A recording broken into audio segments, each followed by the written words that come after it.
വരെയായിരുന്നു. നമുക്ക് ഇനി നമുക്ക് അതിന്റെ സെല്ലുലാർ റെസ്പിറേഷൻ എന്ന് പറയുന്ന പാർട്ടാണ് പഠിക്കാനുള്ളത്. നോക്കിക്കോളൂ.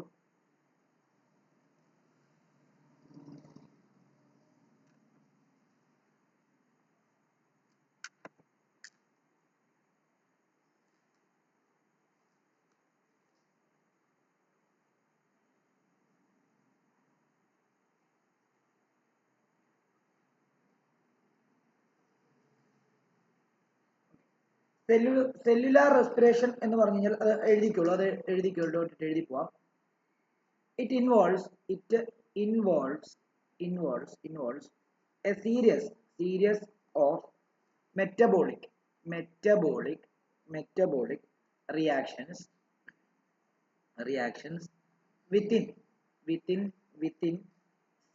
within cell, transforming the biochemical energy derived biochemical energy derived from food into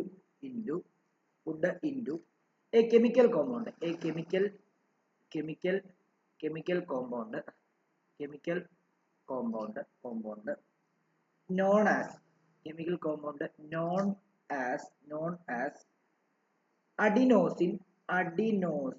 adenosine triphosphate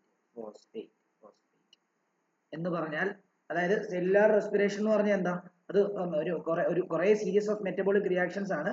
അത് എന്താ സംഭവിക്കുന്നതെന്ന് ചോദിച്ചു കഴിഞ്ഞാൽ ഡിറൈവ് എങ്ങനെയാ, ബയോകെമിക്കൽ എനർജി എന്നാണ്. അതായത് ഫുഡിൽ നിന്ന് ഡിറൈവ് ചെയ്യുന്ന ബയോകെമിക്കൽ എനർജിയാണ്. അതിനെ അതായത് ഒന്നുമില്ല മക്കളെ, അതായത് ശ്വസിക്കുന്ന സമയത്ത് ATP എനർജി ഉണ്ടാകുന്ന ആ റെസ്പിറേഷൻ ആണ് സെല്ലുലാർ റെസ്പിറേഷൻ എന്ന് പറയുന്നത്. ശരിയല്ലേ? അതായത് it involves A series of metabolic reaction within the cell transforming the biochemical energy derived from food into chemical compound known as adenosine triphosphate. അതായത് നമ്മുടെ ഫുഡിൽ നിന്ന് നമുക്ക് കിട്ടുന്ന ബയോകെമിക്കൽ എനർജി വെച്ചിട്ട് നമ്മൾ അതിനെ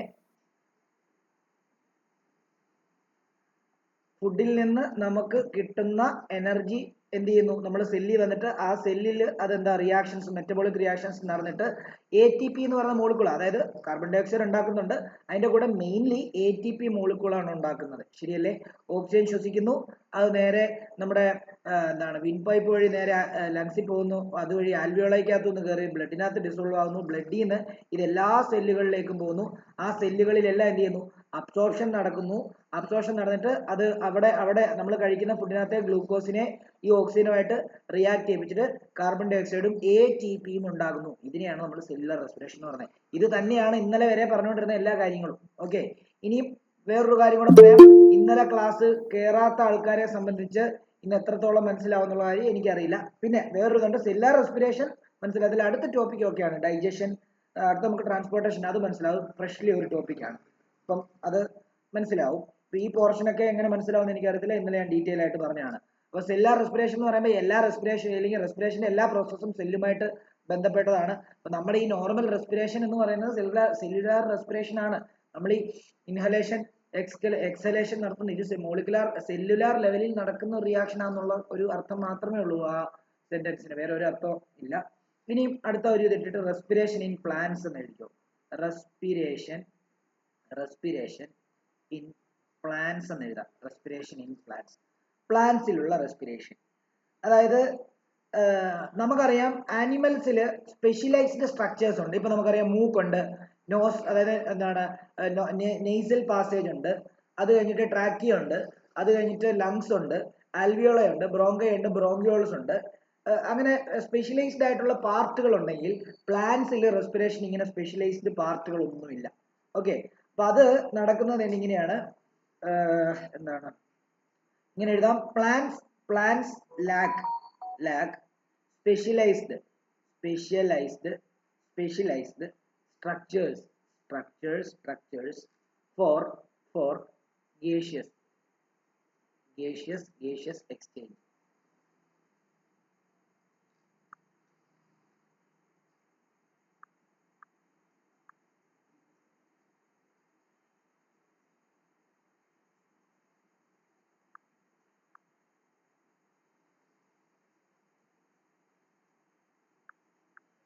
അടുത്തത് നമ്മൾ ഓൾറെഡി പഠിച്ചായിരുന്നു ഗേഷ്യസ് എക്സ്ചേഞ്ച് എവിടെ നടക്കുന്ന പ്ലാന്റിൽ. ഫസ്റ്റ് ക്ലാസ്സിനകത്ത് നമ്മൾ പഠിച്ചായിരുന്നു സ്റ്റൊമേറ്റ എന്ന് പറയുന്ന ഒരു റീജിയൻ ഉണ്ട്. ആ സ്റ്റൊമേറ്റ എന്ന് പറയുന്ന പാർട്ടിൽ കൂടെയാണ് കാർബൺ ഡൈ ഓക്സൈഡിനെ കളയുന്നതും വലിച്ചെടുക്കുന്നതും എല്ലാം കാർബൺ ഡൈ ഓക്സൈഡിനെ വലിച്ചെടുക്കുന്നതും ഓക്സിജനെ കളയുന്നതും ഒക്കെ ആ ഗാർഡ് സെൽ വഴി അല്ലെങ്കിൽ ഈ പറഞ്ഞ പോലെ തന്നെ സ്റ്റൊമേറ്റ വഴിയാണ് അല്ലേ. അപ്പൊ അത് അതിന്റെ സ്പെഷ്യലൈസ്ഡ് പാർട്ട് എന്ന് പറയാൻ പറ്റത്തില്ല. അപ്പം ഇവിടെ നോക്കിയോ, gaseous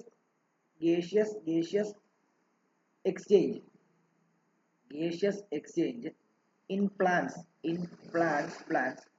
occurs through stomata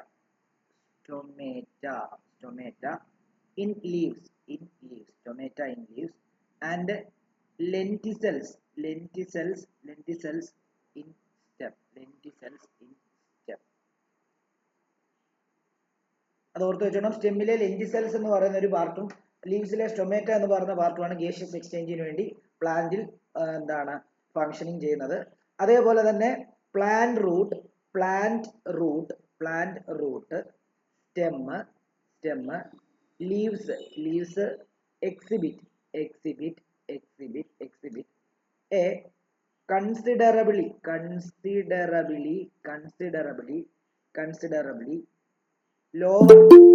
considerably lower respiratory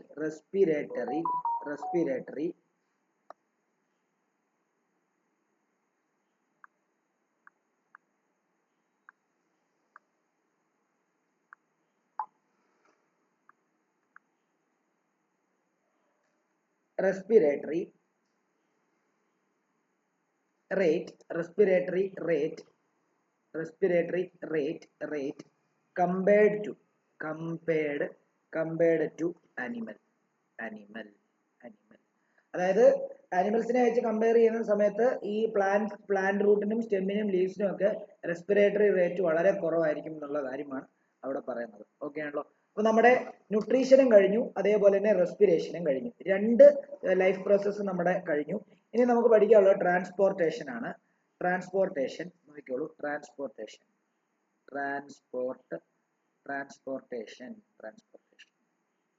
മൂന്നാമത്തെ ലൈഫ് പ്രോസസ്സ് ട്രാൻസ്പോർട്ടേഷൻ ആണ്.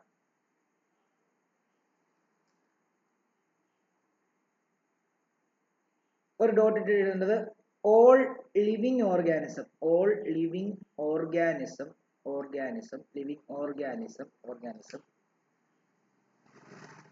rely on essential components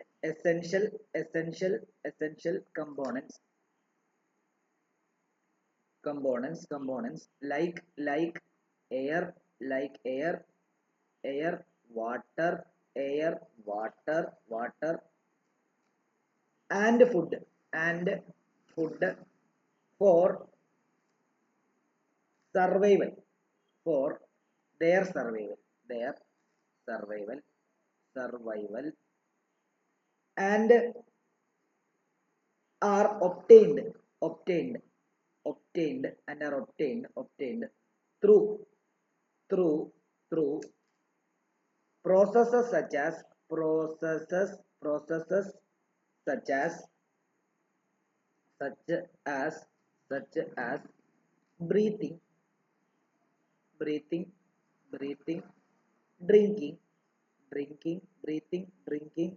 and eating. ശരിയല്ലേ? നമ്മൾ ഒബ്റ്റെയിൻ ചെയ്യുന്നത്, അതായത് നമുക്ക് എല്ലാ ലിവിങ് ഓർഗാനിസം റിലേ ചെയ്യുന്നത് എയറിനെയും വാട്ടറിനെയും ഫുഡിനെയുമാണ്. ശരിയല്ലേ? ഇത് മൂന്നും ഇല്ലാതെ മനുഷ്യർക്ക് ശരിക്കും പറഞ്ഞാൽ ജീവിക്കാൻ പറ്റത്തില്ല, ഇല്ലേ? എയർ ഇല്ലാതെ ഒട്ടും പറ്റത്തില്ല, വാട്ടർ ഇല്ലാതെയും പറ്റത്തില്ല, ഫുഡ് ഇല്ലാതെ നമുക്ക് അറ്റ്ലീസ്റ്റ് ഒരു 1-2 ദിവസമെങ്കിലും ഇരിക്കാൻ പറ്റും. വാട്ടർ ഇല്ലാതെ ഏകദേശം പറ്റും. എന്നാൽ എയർ ഇല്ലാതെ നമുക്ക് തീരെ ഒരു നിമിഷം പോലും നമുക്ക് എന്ത് ചെയ്യാൻ പറ്റത്തില്ല, നമുക്ക് നിലനിൽക്കാൻ പറ്റത്തില്ല. ഓക്കെ ആണ്. അപ്പൊ ഇതാണ് ശരിക്കും പറഞ്ഞു കഴിഞ്ഞാൽ ഏറ്റവും ഒരു ബേസിക് നീഡ്. ഇത് ശരിക്കും പറഞ്ഞു കഴിഞ്ഞാൽ സാധ്യമാകുന്നു. നമുക്കറിയാലോ, നമ്മൾ അത് അറ്റ്മോസ്ഫിയറിലുള്ള ഓക്സിജൻ എവിടെ എത്തണം? നമ്മുടെ സെല്ലിൽ എത്തണം. അപ്പൊ അറ്റ്മോസ്ഫിയറിലുള്ള ഓക്സിജൻ ചുമ്മാ ഇങ്ങനെ ഡിഫ്യൂസ് ചെയ്തിട്ട് വായുന്ന് ഇങ്ങനെ ഓക്സിജൻ മാത്രം ഇങ്ങനെ എടുത്തിട്ട് സ്കിന്നിനകത്തൂടെ കയറി ബ്ലഡിനകത്ത് അലിഞ്ഞ് അങ്ങനല്ല ചെയ്യുന്നത്. ഇതിന് നമ്മൾ ഓൾറെഡി പറഞ്ഞു, ഒരു സ്പെഷ്യലൈസ്ഡ് ആയിട്ടുള്ള ഒരു പാത്വേ ഉണ്ട്, അല്ലേ? ഓരോ ഓർഗൻ ഉണ്ട് അതിനുവേണ്ടി ഡിസൈൻ ചെയ്തിരിക്കുന്നത്. അതിനകത്തൂടെ ഒക്കെ കടന്നു പോയാൽ മാത്രമേ എന്ത് ചെയ്യത്തുള്ളൂ, ഇത് സെല്ല് വരെ എത്തത്തുള്ളൂ. അപ്പൊ അവിടെ നല്ലൊരു ട്രാൻസ്പോർട്ടേഷൻ സിസ്റ്റം ഇല്ല എങ്കിൽ ഈ പറഞ്ഞ കാര്യങ്ങൾ ഒന്നും നടക്കത്തില്ല. ശരിയല്ലേ? അതായത് ഇപ്പം ഓക്സിജൻ നമ്മൾ ശ്വസിച്ചു, ലങ്സിൽ അലിഞ്ഞു, ലങ്സിൽ കയറി, ലങ്സിൽ നിന്ന് ആൽവിയോളായി വന്നിട്ട് ബ്ലഡിൽ അലിഞ്ഞു എങ്കിൽ അത് നമ്മൾ പറഞ്ഞു ഇവിടം തൊട്ട് നമ്മുടെ കണങ്കാല് വരെയുള്ള എല്ലാ സെല്ലുകളും, ലക്ഷക്കണക്കിന് കോടിക്കണക്കിന് സെല്ലുകളിൽ എന്താണ്, ഇതെല്ലാ സെല്ലുകളിലും ഒരേ സമയം എത്തിയാൽ മാത്രമേ ഈ പറഞ്ഞ പരിപാടികളൊക്കെ നടക്കുള്ളൂ, അല്ലേ? അപ്പൊ ട്രാൻസ്പോർട്ടേഷൻ അവിടം വരെ എത്തിക്കാനുള്ള ട്രാൻസ്പോർട്ടേഷൻ വെൽ ഡിസൈൻഡ് ആയിട്ടുള്ള ഒരു സെറ്റപ്പ് നമുക്ക് വേണം, ഇല്ലേ? അതേപോലെ അത് പാത്വേ ഒക്കെ ഡിസൈൻ ചെയ്തിട്ടുള്ള ഒരു സാധനം നമുക്ക് വേണം. ഓക്കെ, ഒന്ന്. രണ്ടാമത്തേത്, നമ്മൾ കഴിക്കുന്ന ഫുഡ് കൃത്യമായിട്ട് എവിടാ, അതായത് നമ്മുടെ വായിലോട്ട് ഇട്ടു, നമ്മളത് എന്ത് ചെയ്തു, നമ്മുടെ തൊണ്ടയിൽ കൂടി ഇങ്ങനെ വിഴുങ്ങി നമ്മുടെ ഫുഡ് പൈപ്പിൽ കൂടെ പോയി നമ്മുടെ സ്റ്റൊമക്കിൽ പോയി സ്മോൾ ഇൻഡസ്റ്റൈൻ, ലാർജ് ഇൻഡസ്റ്റൈൻ വഴി എന്ത് ചെയ്യുന്നു, അത് എക്സ്ക്രീറ്റ് ചെയ്ത് പുറത്തു പോകുന്നു, അല്ലേ? ശരിയല്ലേ?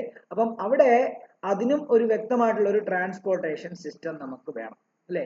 വെള്ളം കുടിക്കുമ്പോൾ വെള്ളവും ഈ പറഞ്ഞ പോലെ തന്നെ നമ്മൾ കുടിക്കുന്നു, അത് എല്ലാ ടിഷ്യൂസിനും സെൽസിനും എല്ലാം കൃത്യമായിട്ട് വെള്ളവും കിട്ടണം.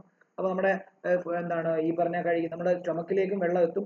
അപ്പം അത് അബ്സോർബ് ചെയ്തിട്ട് ഈ പറഞ്ഞ പോലെ തന്നെ എല്ലാ സൈഡിലേക്കും ഇങ്ങനെ പറഞ്ഞ ഇതെല്ലാം എത്തിക്കണം. അപ്പൊ ഇതെല്ലാം എത്തിക്കണം എന്നുണ്ടെങ്കിൽ വെൽ ഡിഫൈൻഡ് ആയിട്ടുള്ളതും അതേപോലെ ഡിസൈൻഡ് ആയിട്ടുള്ളതുമായിട്ടുള്ള ട്രാൻസ്പോർട്ടേഷൻ സിസ്റ്റം നമുക്ക് വേണം എന്നുള്ളതാണ്. ഓക്കെ ആണല്ലോ?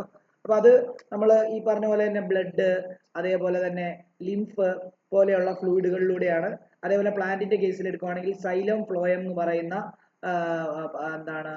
പാർട്ടുകളിലൂടെയാണ് ഈ പറഞ്ഞ ട്രാൻസ്പോർട്ടേഷൻ എല്ലാം നടത്തുന്നത് എന്നുള്ള കാര്യമാണ് നമ്മൾ പഠിക്കാൻ പോകുന്നത്. ഓക്കെ ആണല്ലോ? ഈ സൈലം ഫ്ലോയത്തിനെയൊക്കെ വാസ്കുലാർ ടിഷ്യൂ എന്ന് നമ്മൾ പറയാം. ഓക്കെ, അപ്പം അത് നമുക്ക് നോക്കാം, അത് പഠിക്കാനുണ്ട്. അപ്പം ഒരു ഡോട്ട് ഇട്ട് എഴുതിക്കോ. ട്രാൻസ്പോർട്ടേഷൻ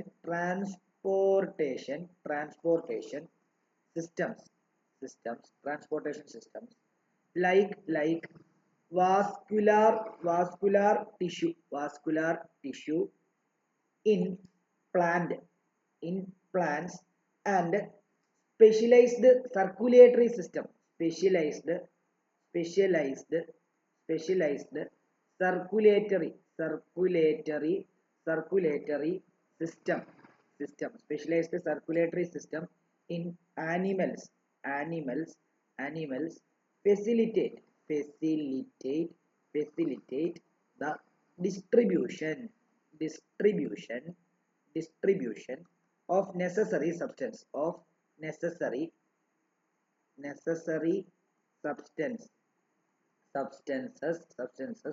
to cells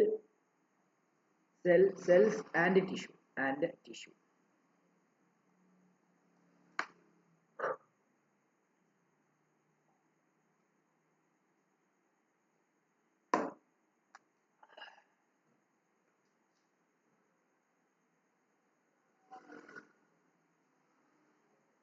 എഴുതിയോ?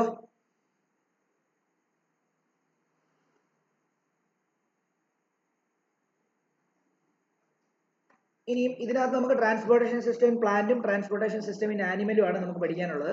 ആനിമൽസ് എന്നാൽ നമ്മൾ ഹ്യൂമൻ ബീങ്സിന്റെ ഇത് വെച്ചിട്ടാണ് നമ്മൾ പറയുന്നത്. ഹ്യൂമൻ ബീങ്സ് ഞാൻ ഓൾറെഡി പറഞ്ഞു ആദ്യത്തെ ക്ലാസ്സിൽ human beings is treated as an animal, അല്ലേ എന്നാണ് നമ്മൾ പറഞ്ഞത്. അപ്പം അത് സബ്മിറ്റിംഗ് ആയിട്ട് എഴുതിയോ. Transportation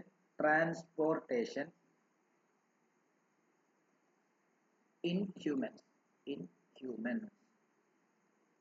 Transportation in humans.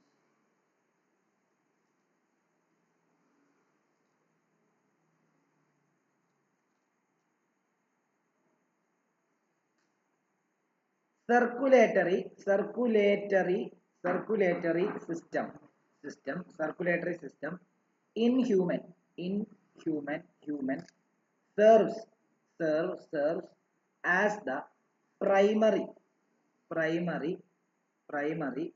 transportation mechanism.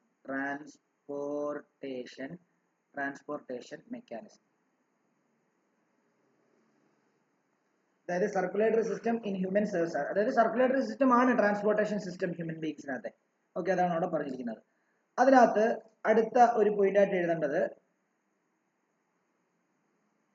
Comprising ആ ട്രാൻസ്പോർട്ട് സർക്കുലേറ്ററി സിസ്റ്റത്തിനകത്ത് എന്തൊക്കെ ഉണ്ട് എന്നുള്ളതാണ്. കംപ്രൈസിങ് പറഞ്ഞോ. ഈ ട്രാൻസ്പോർട്ടേഷൻ കണ്ടുപിടിക്കുന്നത് ഫസ്റ്റ് പാർട്ടിൽ circulatory system in human serves as primary transportation mechanism. Okay, sir. ഇനി ഈ ട്രാൻസ്പോർട്ടേഷൻ ഇൻ ഹ്യൂമൻ ബീങ്ങിനകത്ത് comprising blood vessels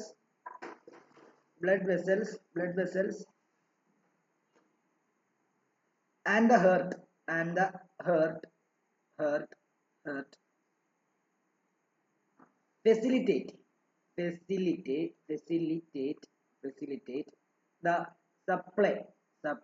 facilitate the supply of oxygen and nutrients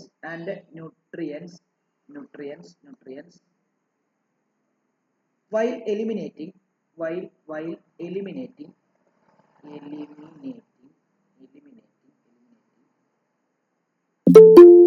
carbon dioxide,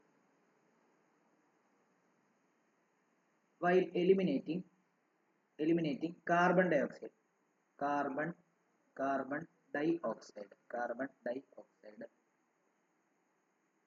and other excretory product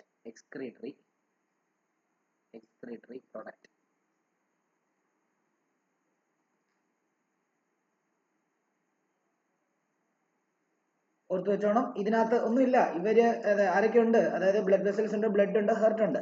അപ്പം ഇവരാണ് ഓക്സിജന്റെ സപ്ലൈയും അതേപോലെ ന്യൂട്രിയൻസിന്റെ സപ്ലൈയും എല്ലാ സെല്ലുകളിലേക്കും നടത്തിയിട്ട് എന്താണ് അവിടെ നിന്ന് കാർബൺ ഡൈ ഓക്സൈഡിനെയും അതർ എക്സ്ക്രീറ്ററി പ്രൊഡക്റ്റിനെയും എലിമിനേറ്റ് ചെയ്യുന്നതൊക്കെ ഈ പറഞ്ഞ ആൾക്കാരാണെന്നുള്ള കാര്യം മനസ്സിലാക്കിക്കോണം.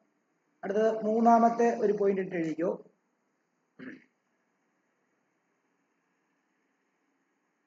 circulatory system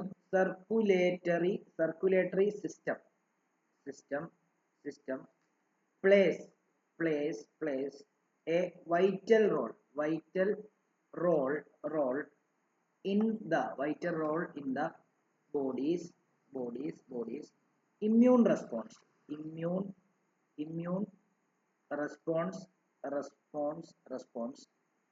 aiding in the fight against infection,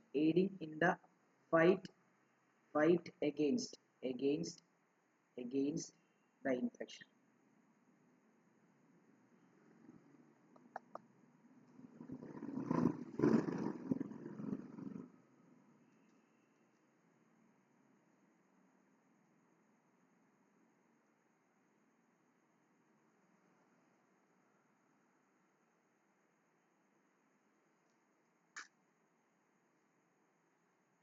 അതായത് സർക്കുലേറ്ററി സിസ്റ്റം ഈ പറഞ്ഞ മോളിൽ പറഞ്ഞ പരിപാടികൾ മാത്രമല്ല, അവരൊരു ഇമ്മ്യൂൺ റെസ്പോൺസ് നമ്മുടെ ബോഡിയിൽ ഉണ്ടാക്കി എടുക്കാൻ വേണ്ടിയും സഹായിക്കുന്നുണ്ട്. നമ്മുടെ ഇൻഫെക്ഷനെയൊക്കെ അല്ലെ നമ്മുടെ ശരീരത്തിലേക്ക് കയറുന്ന ഇൻഫെക്ഷൻസിനെയൊക്കെ ഫൈറ്റ് ചെയ്യാൻ വേണ്ടി ഒരു ഇമ്മ്യൂൺ റെസ്പോൺസും കൂടെ അത് എന്താണ് അതിന്റെ റോളും കൂടെ അതെന്ത് ചെയ്യുന്നുണ്ട്, വഹിക്കുന്നുണ്ടെന്നുള്ള കാര്യം ആലോചിക്കാം. ഇനിയും അടുത്തത് ഹേർട്ട് എന്ന് ഒരു ഹെഡിങ് കൊടുക്കുക. ഹേർട്ട് ഇമ്പോർട്ടന്റ് ആണ്. ഹേർട്ടിന്റെ പാർട്ട് വരയ്ക്കാൻ ചോദിക്കുമോ എന്നുള്ളത് എനിക്കറിയില്ല, പക്ഷെ പാർട്ട് വരച്ചിട്ട് പാർട്ട് മാർക്ക് ചെയ്യാൻ എപ്പോഴും ചോദിക്കാറുണ്ട്, ഓരോ പാർട്ട്. അത് നമ്മൾ കൃത്യമായിട്ട് ഓർത്ത് വെച്ചേക്കണം. എനിക്ക് ഹേർട്ട് വരയ്ക്കാൻ അറിയത്തില്ല, അതുകൊണ്ട് ഞാൻ അത് നിങ്ങൾ ടെക്സ്റ്റിനകത്ത് നിങ്ങൾ നോക്കുക, ഞാൻ ഈ ഓരോ പാർട്ടുകൾ പറഞ്ഞു തരാം കേട്ടോ. വരയ്ക്കാൻ അറിയത്തില്ല എന്ന് പറഞ്ഞാൽ കുറെ ഇച്ചിരി ബുദ്ധിമുട്ടുണ്ട് വരയ്ക്കാൻ. ഓക്കെ, അപ്പൊ നോക്കിക്കോളൂ. ആവശ്യം ഉണ്ടെങ്കിൽ വരയ്ക്കാൻ കുഴപ്പമില്ല, പക്ഷെ നമുക്കത് വരയ്ക്കാൻ ചോദിക്കത്തില്ല. ഓക്കെ, അപ്പം ഹേർട്ടിനെ പറ്റി എഴുതേണ്ടത് ഒരു ഡോട്ട് എഴുതിക്കോ. It is a muscular organ which is composed of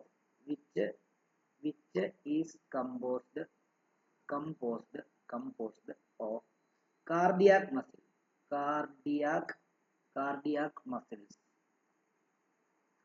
heart എന്ന് പറയുമ്പോൾ ഒരു മസ്കുലാർ ഓർഗൻ ആണ്, അതിനകത്ത് കാർഡിയാക് മസിൽസ് എന്ന് പറയുന്ന മസിൽസ് ആണ് ഉള്ളത്. ഓക്കെ ആണല്ലോ. ശരിക്കും പറഞ്ഞാൽ നമ്മുടെ ഒരു ഫിസ്റ്റ് എന്ന് പറയുമ്പോൾ നമ്മൾ ബോക്സിങ്ങിനെ ഇങ്ങനെ ഒരാളെ ഇടിക്കാൻ വേണ്ടി നമ്മളിങ്ങനെ കൈ ചുരുട്ടി പിടിച്ചിരിക്കുന്നുണ്ടല്ലോ, ഇത് എത്രയും ഉണ്ടോ അത്രയുമേ ഉള്ളൂ ശരിക്കും പറഞ്ഞാൽ ഒരു അവരവരുടെ ഹെർട്ട്. ഇപ്പൊ എന്റെ കൈ ഇങ്ങനെ ഒടിക്കുമ്പോൾ എന്റെ ഹെർട്ട് ഇത്രേ കാണുള്ളൂ, മനസ്സിലായോ? അപ്പം അതും കൂടെ എഴുതി വെക്കാം, അതും കൂടെ എഴുതാം.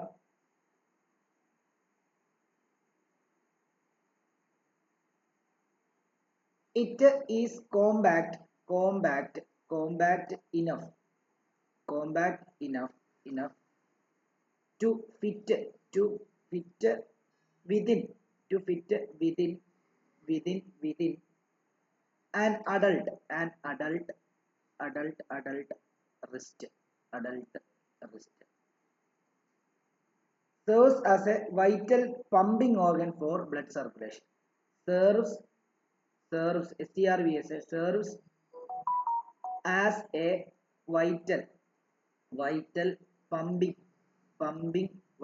pumping organ for blood circulation blood circulation.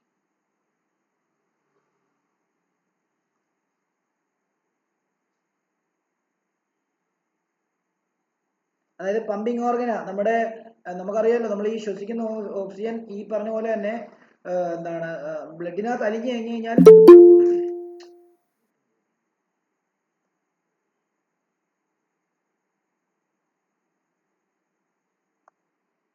Elijah ഇപ്പം ജോയിൻ ചെയ്ത് കഴിഞ്ഞാൽ ഈ കാര്യങ്ങളൊന്നും മനസ്സിലാകത്തില്ല കേട്ടോ. നമ്മൾ എന്താണ് ഇപ്പൊ പഠിക്കുന്നത് ട്രാൻസ്പോർട്ടേഷൻ എന്ന് പറയുന്ന ഒരു ഭാഗത്തിന്റെ ഏറ്റവും ഒരു ഏകദേശം ഹേർട്ട് എന്ന് പറയുന്ന ഭാഗമായി കുറെ കാര്യങ്ങൾ നമ്മളിപ്പോൾ പഠിപ്പിച്ചു കഴിഞ്ഞു. ഈ വീഡിയോ കാണുക, അല്ലാതെ നമ്മൾ എന്ത് ചെയ്യാനാണ്. ഞാൻ ഇന്നലെ ഓൾറെഡി ഗ്രൂപ്പിൽ പറഞ്ഞായിരുന്നു ഇന്ന് ക്ലാസ് ഉണ്ടായിരുന്നു. ഗ്രൂപ്പിലല്ല, നമ്മുടെ ഈ ക്ലാസ് എടുത്തുകൊണ്ടിരിക്കുന്ന സമയത്ത് പറഞ്ഞിരുന്നു ക്ലാസ് ഉണ്ടെന്ന്. അതുകൊണ്ടാണ് ഗ്രൂപ്പിൽ ഇടാഞ്ഞത്.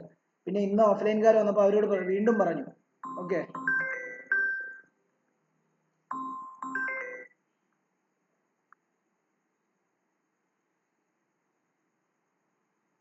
ഓക്കെ. അപ്പൊ നോക്കിക്കോളൂ എന്താണ് നമുക്കറിയാലോ, നമ്മൾ ഓൾറെഡി പറഞ്ഞു നമ്മൾ നമ്മൾ ഓക്സിജൻ എന്ത് ചെയ്യുന്നു, നമ്മൾ ശ്വസിക്കുന്ന അകത്തോട്ട് കയറ്റുന്നു, അത് ബ്ലഡിൽ അലിയുന്നു.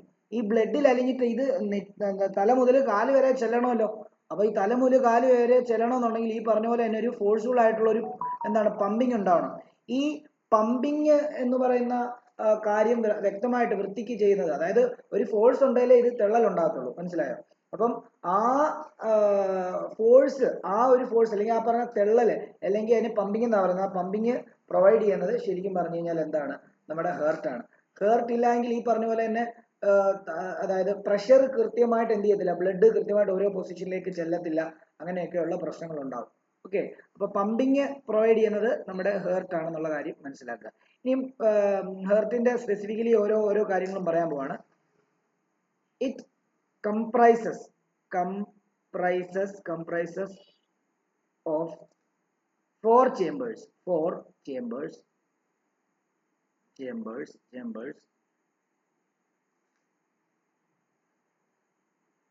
hyphenated: right atrium, right ventricle,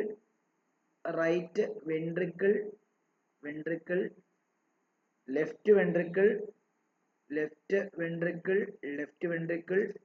and left atrium.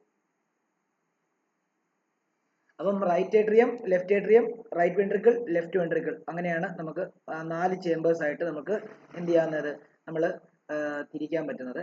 അതേപോലെ തന്നെ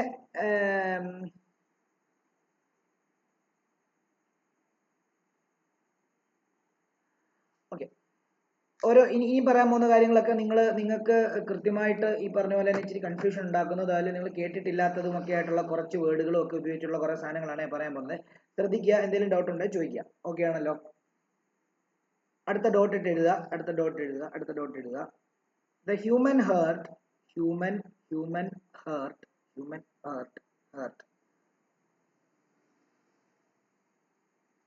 controls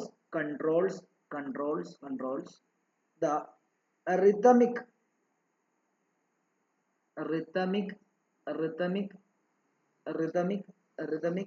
process of systole എന്ന് പറഞ്ഞാൽ എന്താണെന്ന് അറിയാമോ? Contraction of cardiac muscles, contraction of cardiac muscles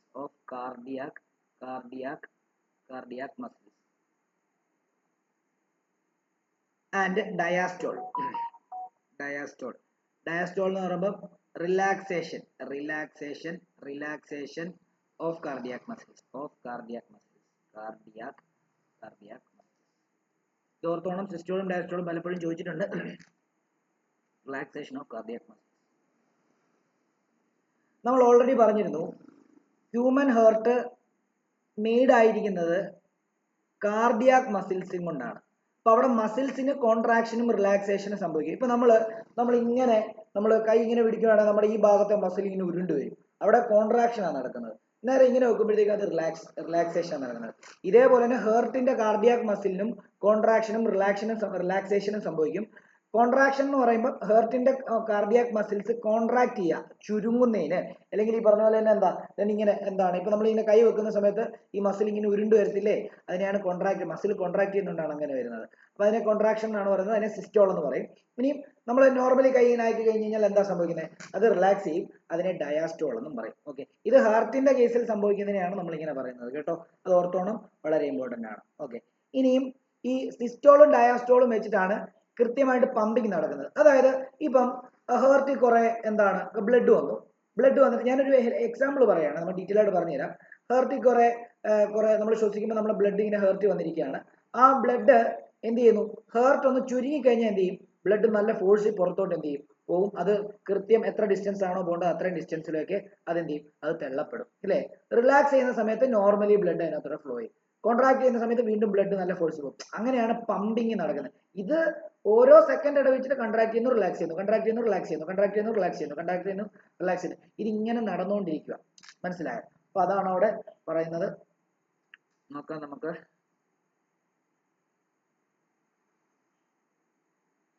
ഇനിയും അടുത്തൊരു എഴുതിക്കോ, through systole and diastole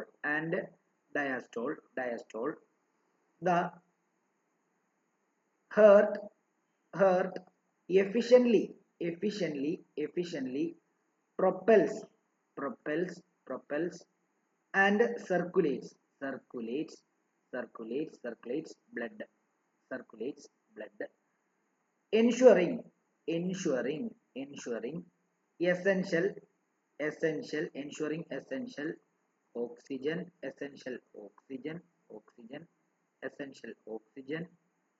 and nutrient reaches the nutrients reaches the body's tissues and organs. അതായത് ഈ ഹേർട്ടിന്റെ സിസ്റ്റാലും ഡയസ്റ്റോളും നടക്കുന്നതുകൊണ്ടാണ് ഹേർട്ട് എഫിഷ്യന്റ്ലി ആൻഡ് പ്രൊപ്പൽ ചെയ്യുന്നത്, അല്ലെ സർക്കുലേറ്റ് ചെയ്യുന്നത്. ബ്ലഡിനെ കൃത്യമായിട്ട് എല്ലാ പാർട്ടിലേക്കും എത്തിക്കണമെങ്കിൽ കൃത്യമായിട്ടൊരു പമ്പിങ് നടക്കണം. ആ പമ്പിങ് നടക്കുന്നത് ഈ സിസ്റ്റോളും ഡയസ്റ്റോളും നടക്കുന്നതുകൊണ്ടാണ്. അത് പമ്പിങ്ങിന് വേണ്ടി പമ്പിങ് നടക്കുമ്പോൾ അവിടെ എല്ലാ സെല്ലുകളിലും ഓക്സിജനും ബ്ലഡിൽ അലിഞ്ഞിരിക്കുന്ന ഈ പറഞ്ഞ പോലെ തന്നെ ഓക്സിജനും ന്യൂട്രിയൻസും ഒക്കെ കൃത്യമായിട്ട് എല്ലാ ടിഷ്യൂലേക്കും എല്ലാ ഓർഗനിലേക്കും എത്തുന്നുണ്ട് എന്നുള്ളത് ഉറപ്പുവരുത്തുന്നത് പ്രോസസ്സും കൂടിയാണ് ഈ സിസ്റ്റോളും ഡയാസ്റ്റോളും എന്ന് പറയുന്നത്. ഓക്കെ ആണല്ലോ, ഇത് ഓർക്കുക. ഇനി ഈ പറഞ്ഞ പോലെ ബ്ലഡിനെ വഹിച്ചുകൊണ്ട് പോകുന്ന രണ്ട് ആൾക്കാരുണ്ട്, വെയിൻസും ആർട്ടറീസും. അതിനെ പറ്റിയും കൂടെ നമുക്ക് പഠിക്കാനുണ്ട്. നോക്കിക്കോളൂ, അതിനെപ്പറ്റി നമുക്ക് പഠിക്കാനുണ്ട്.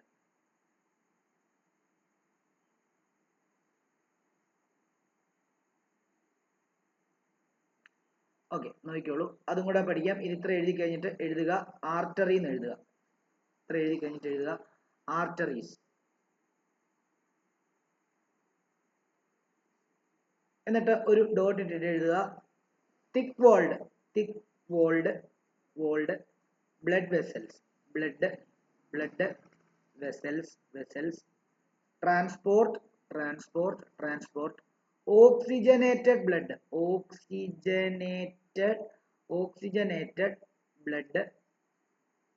Blood from the heart to various organ. അതായത് ഓർഗനില് എല്ലാം എന്തുണ്ട്, സെല്ലുകളുണ്ട്. നമുക്ക് ഇത് എങ്ങനെയാണെന്നറിയോ, സെല്ല് കുറെ കമ്പൈൻ ചെയ്ത് ടിഷ്യൂ ഉണ്ടാവും, ടിഷ്യൂ കമ്പൈൻ ചെയ്തിട്ട് ഓർഗൻ ഉണ്ടാവും, ഓർഗൻ എല്ലാം കമ്പൈൻ ചെയ്തിട്ട് ഓർഗൻ സിസ്റ്റം ഉണ്ടാവും. ഹ്യൂമൻ ബീയിങ് ശരിക്കും പറഞ്ഞു കഴിഞ്ഞാൽ ഈ പറഞ്ഞ പോലെ തന്നെ ഈ ഓർഗൻ സിസ്റ്റങ്ങളുടെ ഒരു കോമ്പിനേഷൻ ആണ്. അതായത് ഇപ്പോൾ ഒരു ഉദാഹരണം പറയുകയാണെങ്കിൽ നമ്മുടെ ഇപ്പൊ കൈയും കാലും അല്ലെങ്കിൽ ഈ പറഞ്ഞ പോലെ വിരലും നമ്മുടെ മൂക്കും കണ്ണും വായു എല്ലാം ഈ പറഞ്ഞ പോലെ തന്നെ സെല്ലുകൾ കമ്പൈൻ ചെയ്ത് ടിഷ്യൂ കമ്പൈൻ ചെയ്തിട്ട് ആയിട്ടുള്ള ഓർഗൻസ് ആണ്, അല്ലേ? അപ്പം നിങ്ങൾ മനസ്സിലാക്കേണ്ടത് സെല്ലുകളെല്ലാം കൂടി ചേർന്നാണ് ടിഷ്യൂ ഉണ്ടാകുന്നത്. ടിഷ്യൂസ് എല്ലാം കൂടി ചേർന്നാണ് ഓർഗൻ ഉണ്ടാകുന്നത്. ഓർഗൻ എല്ലാം കൂടെ കൂടി ചേർന്നാണ് ഓർഗൻ സിസ്റ്റം ഉണ്ടാകുന്നത് എന്നുള്ള കാര്യം ആലോചിച്ചോ. ഓക്കെ ആണല്ലോ. അപ്പം നമുക്കറിയാം നമ്മൾ ശ്വസിക്കുന്ന ഓക്സിജൻ ബ്ലഡിൽ അലിയുമ്പം അത് ഓക്സിജനേറ്റഡ് ബ്ലഡ് ആവും. നമുക്ക് എല്ലാ സെല്ലുകളിലേക്കും റീച്ച് ആവേണ്ടത് എന്താ? ഈ ഓക്സിജൻ റിച്ച് ആയിട്ടുള്ള ബ്ലഡ് എല്ലാ സെല്ലുകളിലും റീച്ച് ആയാൽ മാത്രമേ അവിടെ ഉള്ള ഗ്ലൂക്കോസുമായിട്ട് റിയാക്ട് ചെയ്തിട്ട് എനർജി ഉണ്ടാകത്തുള്ളൂ. അപ്പം ഓക്സിജനേറ്റഡ് ബ്ലഡിനെ കൃത്യമായിട്ട് എല്ലാ ഓർഗനിലേക്കും എത്തിക്കുന്ന, ഓർഗൻ എന്ന് പറഞ്ഞു കഴിഞ്ഞാൽ ആ ഓർഗനിലുള്ള സെല്ലിലേക്കാണ് കേട്ടോ, എന്നാൽ ഓർഗൻ എന്ന് പറയുന്നതേ ഉള്ളൂ, ആ ഓർഗനിലേക്ക് എത്തിക്കുന്നത് ആർട്ടറീസ് ആണ്. അപ്പൊ നമുക്കറിയാലോ അതെന്തുകൊണ്ടാ സ്പെസിഫിക് ആയിട്ട് 2 ചാനൽ വേണ്ടത്? കാരണം നമ്മുടെ ബ്ലഡിനകത്ത് ഓക്സിജൻ അലിഞ്ഞ് അങ്ങോട്ടേക്ക് പോകുന്നതുകൊണ്ട് അവിടുത്തെ വേസ്റ്റ് പ്രോഡക്റ്റ് എന്താണ് റെസ്പിറേഷൻ നടന്നു കഴിഞ്ഞിട്ട് അവിടെ ATP എനർജി ഉണ്ടാക്കി കഴിഞ്ഞാൽ അതിന്റെ കൂടെ ബൈ പ്രോഡക്റ്റ് ആയിട്ട് കാർബൺ ഡൈ ഓക്സൈഡ് ഉണ്ടാകുന്നുണ്ട്. ആ കാർബൺ ഡൈ ഓക്സൈഡിനെ പക്കയായിട്ട് നമ്മുടെ ശരീരത്തിൽ നിന്ന് റിമൂവ് ചെയ്യേണ്ടതായിട്ടുണ്ട്. അതും എവിടെ തന്നെ വരുന്നത്? അതും ബ്ലഡിൽ തന്നെയാണ് അലിഞ്ഞിരിക്കുന്നത്. ആ ബ്ലഡിൽ അലിഞ്ഞിട്ട് അത് നേരെ വീണ്ടും ഈ പറഞ്ഞ പോലെ തന്നെ എന്ത് ചെയ്യുന്നു, ലങ്സിൽ വന്നിട്ട് നമ്മളെന്താ ശ്വാസം വിടുന്ന സമയത്ത് അത് എന്താണ് പുറത്തേക്ക് പോവുകയാണ് ചെയ്യുന്നത്. അപ്പം കാർബൺ ഡൈ ഓക്സൈഡ് അലിയുന്നത്, ബ്ലഡിൽ അലിഞ്ഞ് അത് ശരീരത്തിനകത്ത് നീക്കുന്നത് വളരെ ഡേഞ്ചറസ് ആയിട്ടുള്ള ഒരു കണ്ടീഷനാണ്. അതുകൊണ്ട് തന്നെ അകത്തോട്ട് പോകുന്നത്, അതായത് ഓക്സിജൻ ട്രാൻസ്പോർട്ട് ചെയ്യുന്ന എല്ലാ ഓർഗനിലേക്കും എത്തിക്കുന്നത് ഒരു തിക്ക് വാൾഡ് ആയിട്ടുള്ള ബ്ലഡ് വെസൽസ് ആണ്. അതിനെ നമ്മൾ ആർട്ടറി എന്ന് പറയുന്നു. ഓക്കെ ആണല്ലോ. അപ്പം organ from various to various organ with the exception of pulmonary artery. With the exception, ആർട്ടറിയിൽ ഈ പരിപാടി ചെയ്യാത്ത ഒരു ആളുണ്ട്, അത് പൾമണറി ആർട്ടറീസ് ആണ്. അത് ഹേർട്ടുമായിട്ട് ബന്ധപ്പെട്ട് various organ with the exception of pulmonary artery.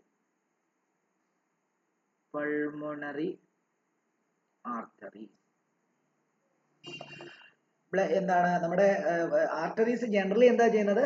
നമ്മുടെ തിക്ക് വാൾഡ് ആയിട്ടുള്ള ബ്ലഡ് വെസൽസ് ആണ്. അത് ഓക്സിജനെ എന്ത് ചെയ്യുന്നു, എല്ലാ ഓർഗനിലുള്ള സെല്ലിലേക്കും എത്തിക്കുന്നു. ഓക്കെ. പക്ഷേ പൾമണറി ആർട്ടറി എന്ന് പറഞ്ഞ ആർട്ടറി ഉണ്ട്, അത് ആ പണി ചെയ്യത്തില്ല കേട്ടോ. ബാക്കിയുള്ള ആർട്ടറീസിന്റെ കാര്യമാണ് പറഞ്ഞത്. ഓക്കെ. ഇനി അടുത്ത ഡോട്ട് എഴുതിയോ. പൾമണറി ആർട്ടറിയുടെ കാര്യങ്ങൾ പറഞ്ഞുതരാം. Pulmonary artery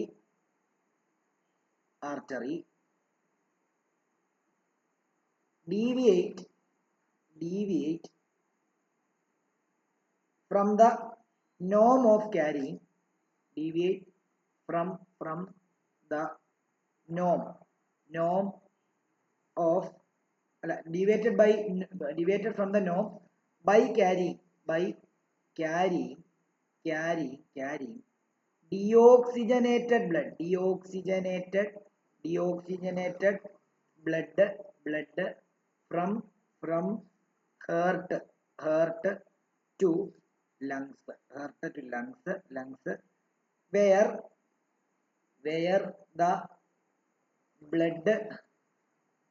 blood undergoes oxygenation.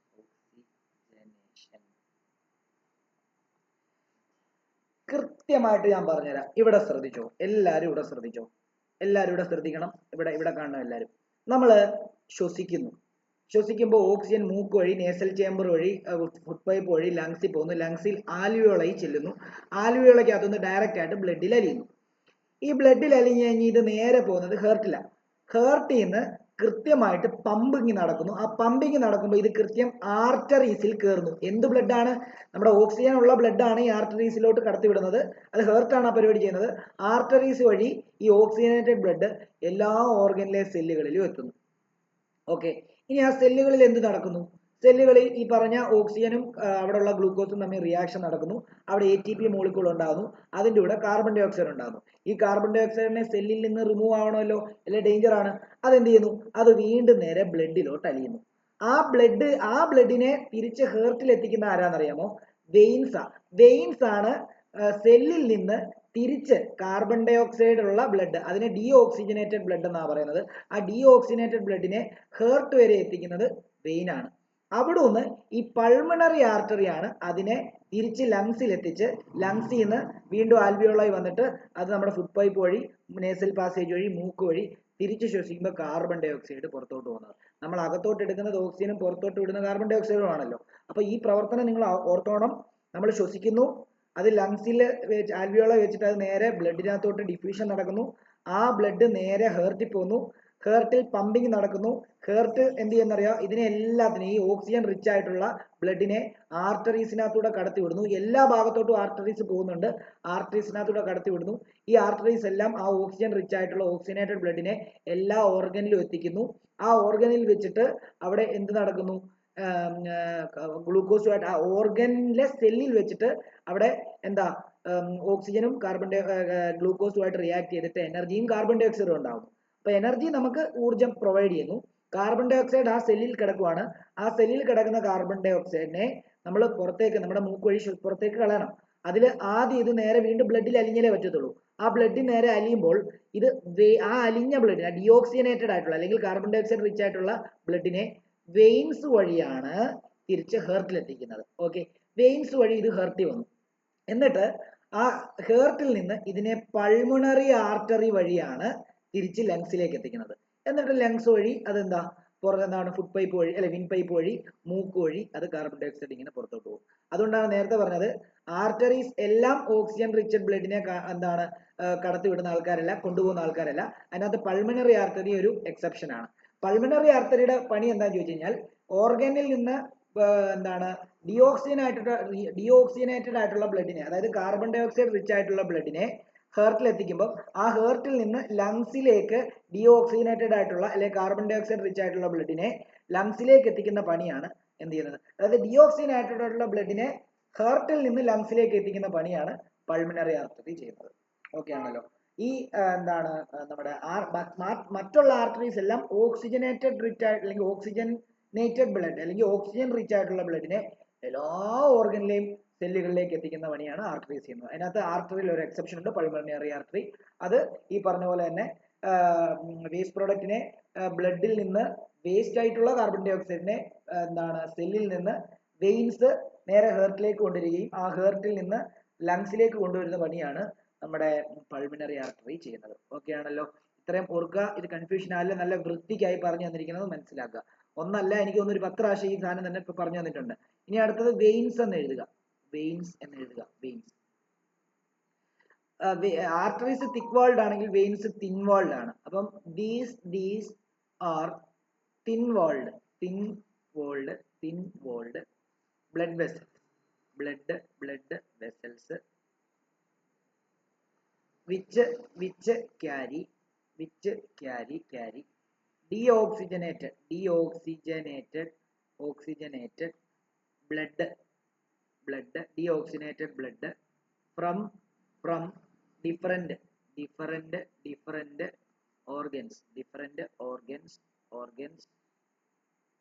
to the heart. കണ്ടോ? അതായത് ആ സെല്ലിൽ നിന്ന് ഹേർട്ടിലേക്ക് ഡിയോക്സിനേറ്റഡ് ബ്ലഡ് കൊണ്ടുവരുന്ന പരിപാടിയാണ് വെയിൻസ് ചെയ്യുന്നത്. organ to the heart. Pulmonary, ഇവിടെ ഒരു എക്സെപ്ഷൻ ഉണ്ട്. Pulmonary veins R exception.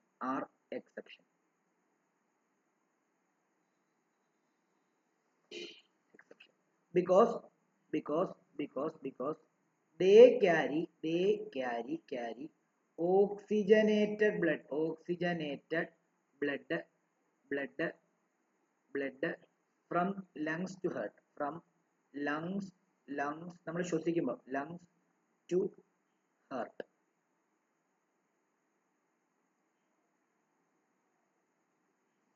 അതെന്താന്ന് പറഞ്ഞു തരാം, നോക്കിക്കോളൂ. ഒരു ഡോട്ട് ഇട്ടിട്ട് valves are present in veins to prevent backflow of blood.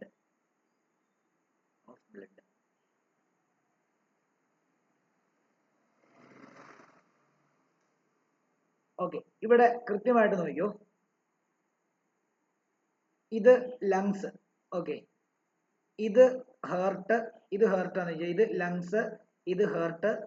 അതേപോലെ തന്നെ ഇത് ഓർഗൻ. ഇത് ഏതെങ്കിലും ഒരു ഓർഗൻ ആണെന്ന് വിചാരിച്ചു. ഓക്കെ, ശ്രദ്ധിച്ചോണം, എല്ലാവരും ശ്രദ്ധിച്ചോണം.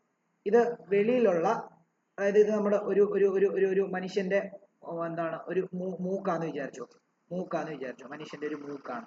ഓക്കെ, നമ്മൾ ശ്വസിക്കുന്നു, ഓക്സിജൻ ഇങ്ങനെ കയറുന്നു, ഓക്സിജൻ ഇങ്ങോട്ട് കയറുന്നു. ഇത് നേരെ ഫുഡ് പൈപ്പ് വഴി നമ്മുടെ ഫുഡ് പൈപ്പ് അല്ല, എന്താണ് വിൻ പൈപ്പ് അഥവാ ട്രാക്കിയ, വിൻ പൈപ്പ് വഴി ലങ്സിൽ വരുന്നു. ഓക്കെ ആണല്ലോ. ഈ ലങ്സിൽ നിന്ന് അപ്പം നമ്മൾ ഓക്സിജൻ ഇപ്പൊ ഈ പറഞ്ഞ പോലെ തന്നെ ഓക്സിജൻ ആണ് നമ്മൾ ഈ ശ്വസിച്ചകത്ത് കയറ്റുന്നത്. ലങ്സിൽ വരുമ്പോൾ ലങ്സിലെ ആൽവിയോളയിൽ നിന്ന് അത് നേരെ ഓക്സിജൻ റിച്ച് ആയിട്ടുള്ള ഒരു എന്താണ് ഓക്സിജൻ എന്ത് ചെയ്യുന്നു, ബ്ലഡിലോട്ട് അലിയുന്നു. ഇവിടെ വെച്ച് ആ ബ്ലഡിലോട്ട് അലിയുന്നത് ഹേർട്ടിലേക്ക് കൊണ്ടുവരുന്ന ആരാന്നറിയാമോ? പൾമിനറി വെയിൻ ആണ് ഹേർട്ടിലേക്ക് കൊണ്ടുവരുന്നത്. ഓക്കെ, ഈ ഹേർട്ടിൽ നിന്ന് ഓർഗനിലേക്ക് എത്തിക്കുന്നത് ആർട്ടറീസ് ആണ്. ഓക്കെ ആണല്ലോ.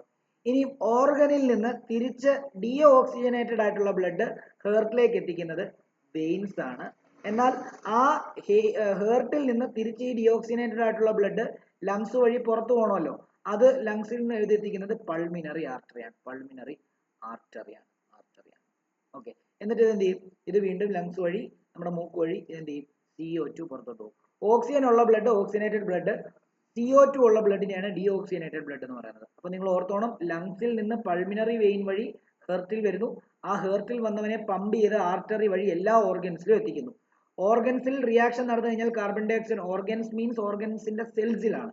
അപ്പം ഓർഗൻസ് എന്ന് എടുക്കാം. അപ്പോൾ ഓർഗന്റെ സെൽസിൽ റിയാക്ഷൻ നടക്കുന്നതിന്റെ ഭാഗമായിട്ട് കാർബൺ ഡൈ ഓക്സൈഡ് ഉണ്ടാകുന്നു. അതിനെ റിമൂവ് ചെയ്തേ പറ്റത്തുള്ളൂ. അത് വീണ്ടും ആ ഓർഗനിൽ നിന്ന് ബ്ലഡിൽ അലിയുന്നു. ആ അലിയുന്ന ബ്ലഡിനെ വെയിൻസ് വഴി തിരിച്ച് ഹെർട്ടിൽ എത്തിക്കുന്നു. അത് ഡീഓക്സിജനേറ്റഡ് ബ്ലഡ് ആണ്. അത് ഹേർട്ടിൽ നിന്ന് പൾമിനറി ആർട്ടറി വഴിയാണ് തിരിച്ച് ലങ്സിലേക്ക് എത്തിച്ച് പുറത്ത് കളയുന്നത്. ഓക്കെ, ഇത് പടം വരച്ച് കാണിച്ചത് നിങ്ങൾക്ക് മനസ്സിലാകാൻ വേണ്ടിയാണ് കേട്ടോ, അല്ലാതെ ഇങ്ങനെ ഒരു പടം ഒന്നും ഇല്ല. ഓക്കെ, മനസ്സിലായെന്ന് വിശ്വസിക്കുന്നു. ഇനി ഒരു ഇതും കൂടെ ഉണ്ട് നമുക്ക് പഠിക്കാനായിട്ട്, ക്യാപ്പിലറീസ്. അതും കൂടെ എഴുതിക്കോ. Capillaries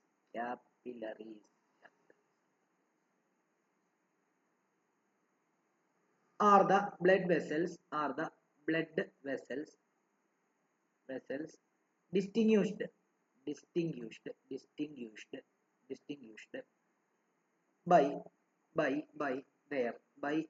by their single cell wall. Capillary എന്നുള്ള ബ്ലഡ് വെസൽസ് തന്നെയാണ്, പക്ഷെ അതിന് സിംഗിൾ സെൽ വാളേ ഉണ്ടാവുള്ളേ. അപ്പൊ അതൊന്ന് ഓർത്ത് വെച്ചേക്കണം. ഓക്കെ, ഇനി ബ്ലഡ് എന്താണെന്നും അതേപോലെ തന്നെ ബ്ലഡിനകത്തുള്ള കുറെ എന്താണ് അതിന്റെ ഇപ്പം WBC RBC അതിനകത്തുള്ള കുറച്ച് സെല്ല്, ബ്ലഡ് പ്ലാസ്മ, അതൊക്കെ എന്താന്നുള്ള കാര്യങ്ങളോട് പറഞ്ഞു തരാം. അപ്പം അടുത്തത് ഒരു ഡോട്ട് ഇട്ടിട്ട് ബ്ലഡ് എന്ന് എഴുതിക്കോളൂ. ബ്ലഡ് എന്ന് പറയുമ്പോൾ കണക്റ്റീവ് ടിഷ്യൂ ആണ്. Connective tissue functions as the carrier for various substance in the body and is comprised of three main components. ഒന്ന് എന്ന് പറയുന്നത് പ്ലാസ്മയാണ്. അതേപോലെ തന്നെ രണ്ട് എന്ന് പറയുന്നത് ബ്ലഡ് സെല്ലാണ്. മൂന്ന് എന്ന് പറയുന്നത് പ്ലേറ്റ്ലെറ്റ്സ് ആണ്.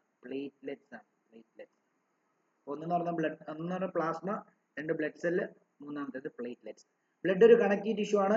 വേരിയസ് സബ്സ്റ്റൻസ് നമുക്കറിയാലോ, നമ്മുടെ ന്യൂട്രിയൻസിനെയും അല്ലെങ്കിൽ ഈ പറഞ്ഞ പോലെ നമ്മുടെ ഓക്സിജനെയും കാർബൺ ഡൈ ഓക്സൈഡിനെ അകത്തോട്ട് കൊണ്ടുവന്നു, പുറത്തോട്ട് കൊണ്ടുവന്നു, വേറെ ഒരു പാർട്ടിൽ നിന്ന് വേറൊരു പാർട്ടിലോട്ട് കൊണ്ടുവന്നു. ഇതെല്ലാം ബ്ലഡ് എന്ന് പറയുന്ന ഒരു കണക്റ്റീവ് ടിഷ്യൂ ആണ്. ഓക്കെ ആണല്ലോ. അതിന്റെ മൂന്ന് കമ്പോണന്റ് ആണ് പ്ലാസ്മയും ബ്ലഡ് സെല്ലും അതേപോലെ പ്ലേറ്റ്ലെറ്റ്സ്. ഓക്കെ ആണല്ലോ. നമ്മൾ ആദ്യം ബ്ലഡ് പ്ലാസ്മയെ പറ്റിയാണ് പറയാൻ പോകുന്നത്.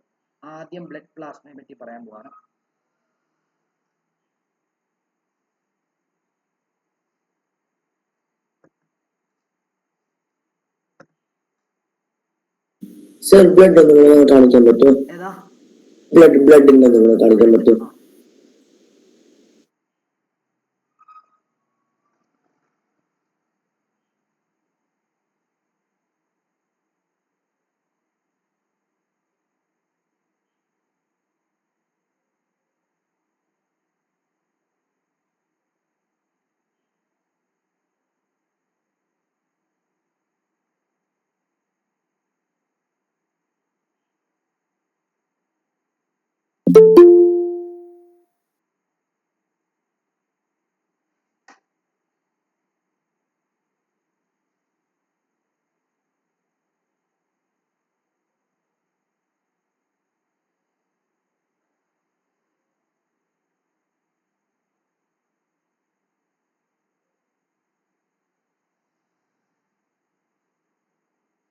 ഓക്കെ കുഞ്ഞുങ്ങളെ, ഇന്ന് നമുക്ക് ഇതെന്തായാലും തീരത്തില്ല. അതായത് ഞാൻ ഉദ്ദേശിച്ചത് ഇത് ഫുള്ള് ട്രാൻസ്പോർട്ടേഷൻ ഫുള്ള് തീർക്കാനായിരുന്നു. പക്ഷെ തീർക്കത്തില്ല. കാരണം എന്താണ്, നമുക്കിനിയും ബ്ലഡ് പ്ലാസ്മ അതിന്റെ സെല്ലുകളെ പറ്റി പഠിക്കാനുണ്ട്, അതിന്റെ ഫങ്ഷൻസ്, പിന്നെ ലിംഫ്, പിന്നെ ഡബിൾ സർക്കുലേഷൻ, പിന്നെ ട്രാൻസ്പോർട്ടേഷൻ ഇൻ പ്ലാന്റ്, അതായത് ട്രാൻസ്പോർട്ടേഷൻ ഓഫ് വാട്ടർ, അതേപോലെ സൈലം ഫ്ലോയം, അങ്ങനെ കുറച്ച് കാര്യങ്ങളെ പറ്റി പഠിക്കാനുണ്ട്. അപ്പോൾ അത് നമുക്ക് നാളെ പഠിക്കാം. നാളെ ഞാനൊരു കാര്യം ചെയ്യാം. നാളെ ഞാൻ സാധാരണ എടുക്കുന്നതിലും കുറച്ചുകൂടെ കൂടുതൽ എടുത്തിട്ട് ഈ ചാപ്റ്റർ തീർക്കാനായിട്ട് ശ്രമിക്കാം ഓൺലൈൻ, കേട്ടോ. നാളെ ഞാൻ യൂഷ്വലി എടുക്കുന്നതിലും കുറച്ചുകൂടെ കൂടുതൽ ടൈം എടുത്തു കഴിഞ്ഞാൽ തീരുമായിരിക്കും, അല്ലെങ്കിൽ ചിലപ്പോൾ 2 ക്ലാസ് കൂടെ വേണ്ടി വരുമായിരിക്കും. എനിവേ നമുക്ക് നോക്കാം. ഒന്നെങ്കിൽ നാളെ തന്നെ അത് കുറച്ച് കൂടുതൽ ടൈം എടുത്തിട്ട് തീർക്കാം, അല്ലെങ്കിൽ നാളെ മറ്റന്നാളെ അങ്ങോട്ട് എടുക്കേണ്ടി വരുവേ. ഇത് വലിയ ചാപ്റ്റർ ആണ്. ഇനിയുള്ള ബയോളജി ചാപ്റ്ററുകളൊന്നും ഇത്രയും തരത്തില്ല. ഞാൻ